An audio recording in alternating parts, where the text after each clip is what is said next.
सुप्रभात। मैं जगेंद्राणा। नियम और शम दम, ये हमारी आज की आध्यात्मिक चर्चा का विषय। नियम और शम दम। नियम से तात्पर्य यह है कि अपनी रहनी सहनी को नियमित रूप से पालन करने का प्रण किया जाए और उसका पालन भी नियमित रूप से हो। यूँ तो साधारण अवस्था में बहुत से लोग कुछ नियमों का पालन किया करते हैं, परंतु उन सबका संबंध भौतिक ही हुआ करता है। नियम को हम मुख्यतः 5 भागों में बांट सकते हैं। पहला शौच या पवित्रता। नियम में सबसे पहला नंबर पवित्रता का आता है। बाहरी रूप से शरीर आदि की सफाई तो आवश्यक है ही, उससे अधिक आवश्यक हमारे हृदय की सफाई, जैसे हमारे विचार शुद्ध हों और हम मानसिक रूप से उतने ही पवित्र हों जितने की बाहरी। दूसरा नंबर संतोष का आता है। संतोष से तात्पर्य यह कि ईर्ष्या द्वेष आदि से बचकर जिस स्थिति में जैसा ईश्वर ने हमें रखा उसी में संतुष्ट रहना। तो जो वस्तु हमें प्राप्त नहीं है उसके लिए दुख ना करना, बल्कि उसी में संतोष पैदा करना। तीसरा नंबर तप का आता है। तो हर योग में तप शरीर को कष्ट देकर तरह तरह के अभ्यास करना तप कहलाता है, जिसमें संसार छोड़कर जंगलों में जाकर तप किया करते हैं। लेकिन संत मत में तप से तात्पर्य है सब आपत्तियों को सहन करते हुए दूसरों को लाभ पहुंचाना। चौथा नंबर स्वाध्याय। साधारण तौर से लोग पुस्तकों का अध्ययन करना ही स्वाध्याय समझा करते हैं, जबकि ये उसका एक अंग मात्र ही होता है, क्योंकि पुस्तकों के पढ़ने से सिर्फ बाहरी ज्ञान ही बढ़ता है, अंतर में उसका बहुत ही कम प्रभाव पड़ता है। स्वाध्याय की व्याख्या हम यूँ करें, स्वयं माने अपना, अर्थात अपना अध्ययन करना। हम अपने विचारों को स्वयं ही पढ़ें। ऐसा करने से धीरे धीरे करके हम अपने ही विचारों के द्वारा अपनी कमियां स्वयं ही मालूम पड़ने लगेंगी, धीरे धीरे जानने लगेंगे और उनको दूर करने का प्रयत्न करने लगेंगे। इसलिए स्वाध्याय का तात्पर्य एकमात्र पुस्तकों का अध्ययन ही नहीं, बल्कि अपने विचारों का अध्ययन करना है। 5वां नंबर ईश्वर प्राणिधान का आता है, अर्थात ईश्वर पर विश्वास करना। जिस स्थिति में ईश्वर रखे उसी में खुश रहना। अपनी कोई इच्छा ना करके उसी की इच्छा को अपनी इच्छा समझना प्राणिधान कहलाता है। आसन, जब हम ध्यान के लिए बैठते हैं तो उसकी एक निश्चित स्थिति होती है। भारतीय शास्त्र में जहाँ आसनों का वर्णन किया है वह मुख्य रूप से 84 आसनों का वर्णन है, परंतु संत मत में इन आसनों पर जोर नहीं दिया जाता, बल्कि बैठने की ऐसी आदत डालते हैं कि शरीर एक ही स्थिति में बना रहे, हिले डुले नहीं। साथ ही सीना, गर्दन और सिर एक ही सीध में रहें और मेरुदंड भी सीधा रहे।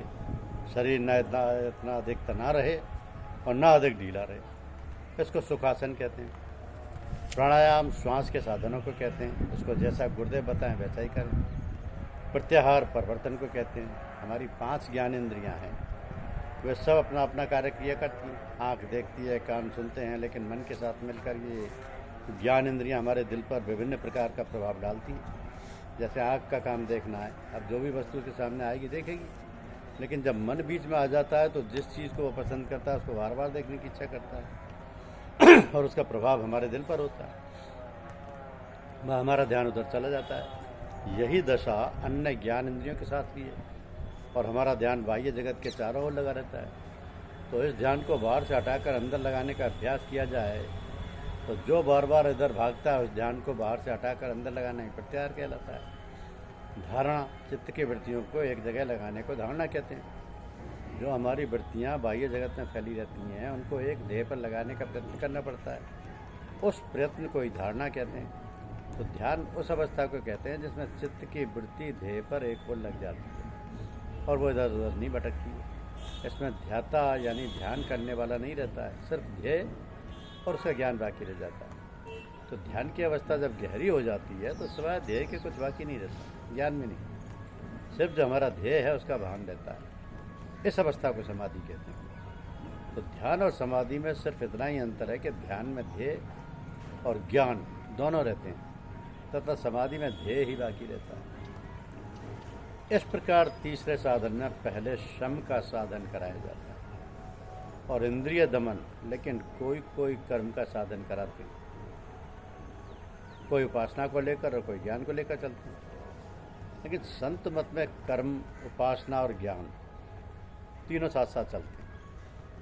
सत्संग में सब एक साथ रास्ता तय होता है। कर्म, उपासना और ज्ञान तीनों आवश्यक अंग हैं, एक को भी कम नहीं किया जा सकता। यदि कोई ये कहता है कि सिर्फ एक अंग को लेकर ही रास्ता तय हो जाएगा, तो ये असंभव सा ही है, क्योंकि मन में तीनों छिपे रहते हैं। सिर्फ प्रधानता एक अंग की होती है। अगर भक्ति ये कहे कि मुझे कर्म और ज्ञान से कोई मतलब नहीं, तो यह निरर्थक ही होगा। क्योंकि भक्त को भी आदर्श के निमित्त कुछ ना कुछ करना ही होता है। ये कर्म का हिस्सा है, और भक्ति के करने में जो प्रतिफल मिलता है वो ज्ञान होता है। इस प्रकार एक में तीनों छिपे हुए रहते हैं। इसको यूँ कह दिया जाए कि कर्म आधार है, भक्ति दीवार है और ज्ञान छत है। तो एक के बिना भी भवन पूरा नहीं हो सकता। संत मत के सत्संग में तीनों अंग साथ साथ चलते हैं। कभी कर्म उभर आता है और उपासना, ज्ञान दब जाते हैं। कभी उपासना जाहिर होती है और कभी ज्ञान सामने आ जाता है, लेकिन रहते तीनों साथ ही। अब उपासना में चित्त को रोकने का अभ्यास कर्म है, रुका हुआ चित्त उपासना है, और जो परिणाम निकले वो ज्ञान है। तो सत्संग में जाना और उपदेश सुनना कर्म है। सुने हुए उपदेश को विचार कर व्यवहार में लाना और बताए हुए साधन को करना उपासना, और इन दोनों साधनों से जो विवेक वैराग्य पैदा हो वो ज्ञान है। अब यदि सत्संग में जाने से विवेक और वैराग्य पैदा ना हो तो सत्संग में विशेष फायदा नहीं। ऐसा थोड़ा बहुत फ़ायदा तो सबको होता है, जैसे हृदय को शांत और एकाग्रता आने लगती है और भावुक वृत्तियाँ भी जागृत होने लगती हैं। तो कभी कभी ऐसा भी होता है कि चमत्कारी कार्य भी होने लगते हैं, परंतु असली विवेक उसी समय समझना चाहिए जब अपनी कमी और दोष स्वतः समझ में आने लगे और उन पर पश्चाताप हो और इंद्रियों पर अधिकार आता जाए।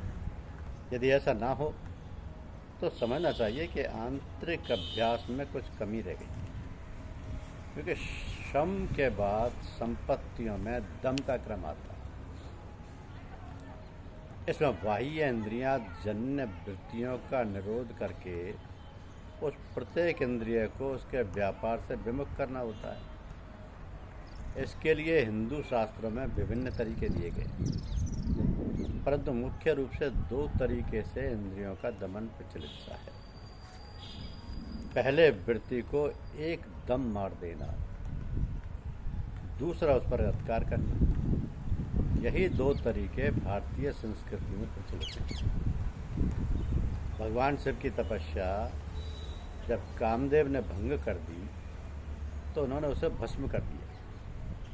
ये पहले तरीके का उदाहरण है, वृत्ति को एकदम मार देना। दूसरी तरफ मर्यादा पुरुषोत्तम श्री राम अपने गुरु विश्वामित्र के साथ सीता स्वयंवर देखने जाते हैं।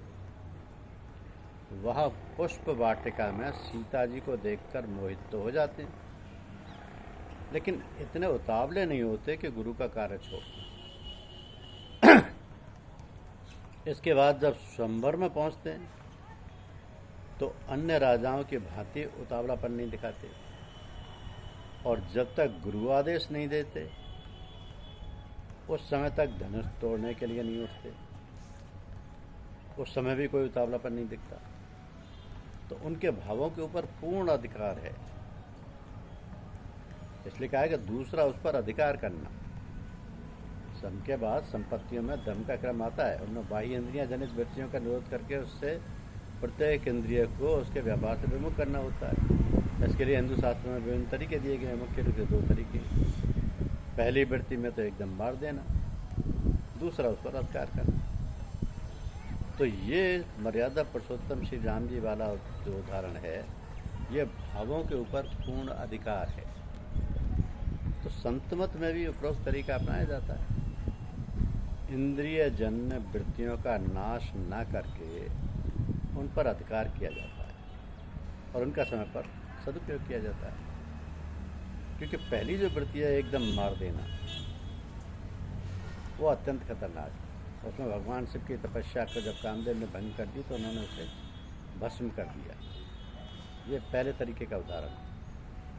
इससे बेहतर है दूसरे तरीके का उदाहरण, अधिकार करने। और गुरुदेव की कृपा से अधिकार संपन्न।